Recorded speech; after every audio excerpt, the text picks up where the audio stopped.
Hello, welcome back to Tammy's Antique Vintage Dolls and More. And so I hope you enjoyed part one. This is part two. Now, what does the arrowheads and the dolls have in common? And why are we tying them together? Well, you can see.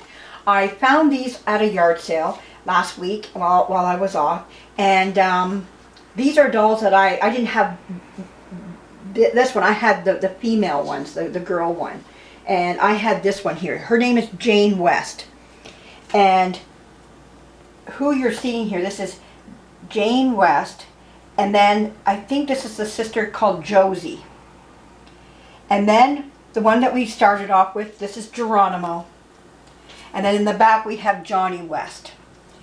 Now down below you're going to see all their paraphernalia that comes with them. There's a wide variety and there's a lot more.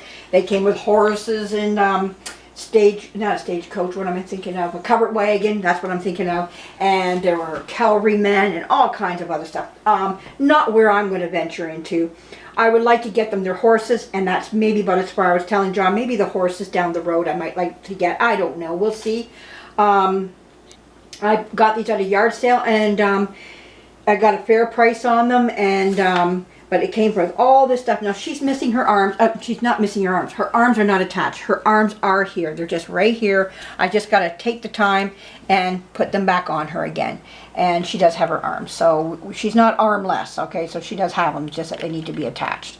But she comes with a few things for herself as well. She's got scarves, she's got her kerchief, she's got hats, she's got, I think that vest belongs, this is her vest, yes, tinier. So this is her vest, and I got hats for her, and she's got a holster too, so she can have a gun, or maybe that belongs to, well, I guess maybe even the kids did back then too, have their own holsters. But anyways, it was a different world back then. And for Jane, I got another skirt as well. Different decorative skirts and different vests and everything else. Different hats and bags and all kinds of stuff. Belts and everything. And as far as Johnny West, he comes with guns. I have 2 different guns for him. And I've got hats and everything else for him as well. I know there's a boy. His name is Jamie West. I would like to get him to complete this in here. And that's about all I think of the characters I would want to get. When it comes to Geronimo, I have a lot of his native gear, from the buffalo to the some headdresses and bags, and I have his arrow and there's the arrow, where's the oh, here it is, way over here. I have his bow and arrow. I have some other guns and everything, a gun for him, and then we have camping supplies over here as well. So nice wide variety of stuff here, and really pleased with what I got, you know, in this whole collection for a nice price. It was very well, it was a yard sale, so everything was well looked after. It was a collection of a man's, and he wanted to get rid of it, and so anyways, I thought I'd share this with you. So we're talking about the West, we're talking about natives, and we thought, you know, how does that tie in? Well, you know something, we rescue these arrowheads out of the dirt, and just like I take dolls, now these did not come out of the dirt, but we have taken many dolls out of barns, dirty barns, attics, dirty attics, and basements, and we rescue them. And then we share them with one another, and we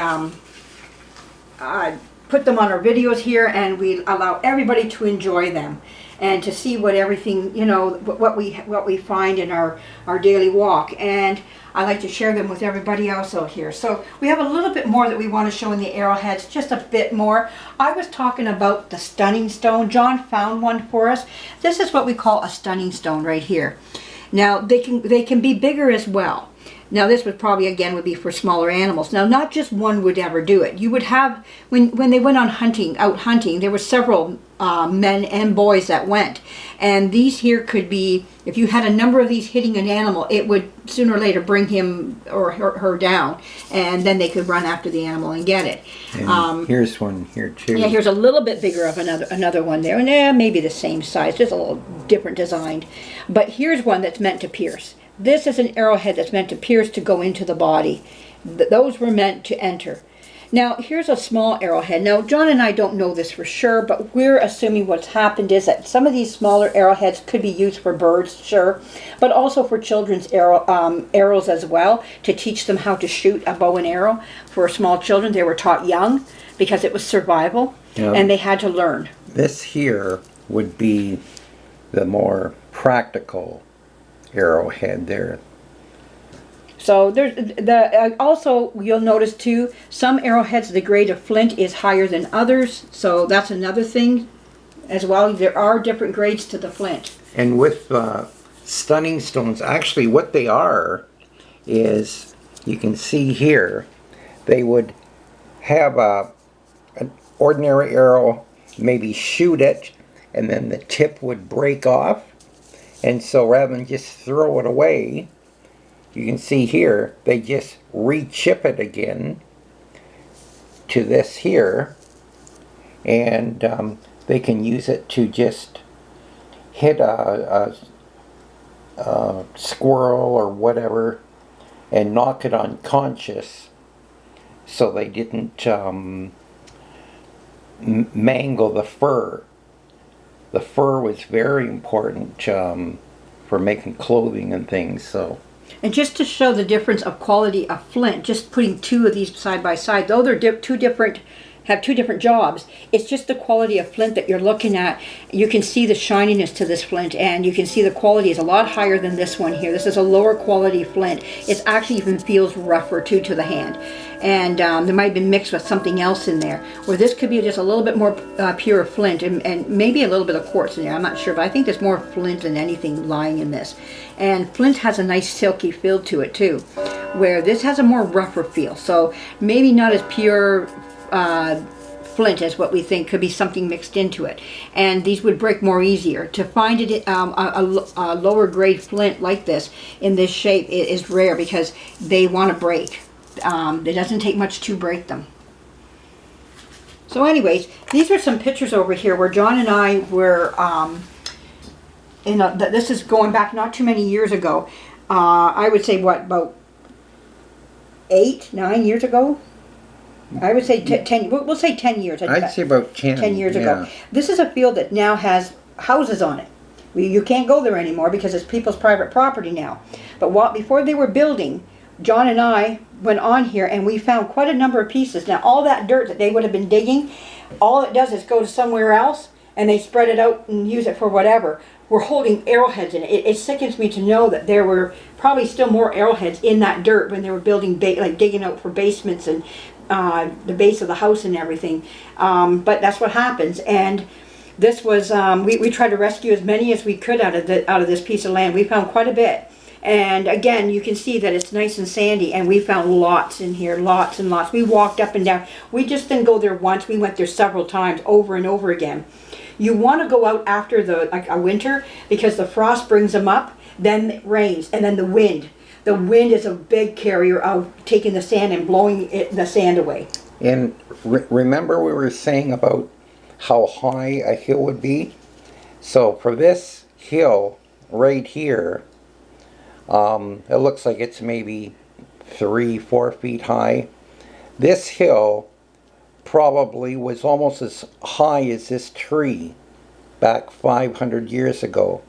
And then the farmers would come in and cut the trees down and then level out the land. And just the elements too of the wind coming in. Now the wind can move even more than what it used to. It used to have to fight between the trees. Now it can go right over the land and carry soil with it. So you lose a lot, of your soil. And here's a couple of good looking people right here. This is where we're standing right in this picture. There's actually, I can't tell if that's me or Tammy there. One of us are out there. But anyways, this here is, I'm holding an arrowhead against a piece of paper to try and make it show up better, that we had just found. And there's Tammy holding one in her fingers, right? Well, she's holding it right there. Yeah, so they can be found out there. So I hope you enjoyed this. This is a little piece of our life that we wanted to share with you. And we were waiting for the right moment when these dolls were found. We thought we'd kind of tie the two together. And you know, when you're rescuing something out of, you know, either it's an arrowhead out of the ground or a doll out of an old basement or out of an attic or out of a garbage can. You know, it's the same idea, you know, and you're holding it for the next person to enjoy and to share in the moment also right now. And we knew one day we would be able to share this with other people, though it wasn't, you know, we never thought about it this way, but hey, on a video, we'll do it gladly too. So I hope you enjoyed this, and John? Okay, can you hold the camera like this? Yeah. Where the picture's in there?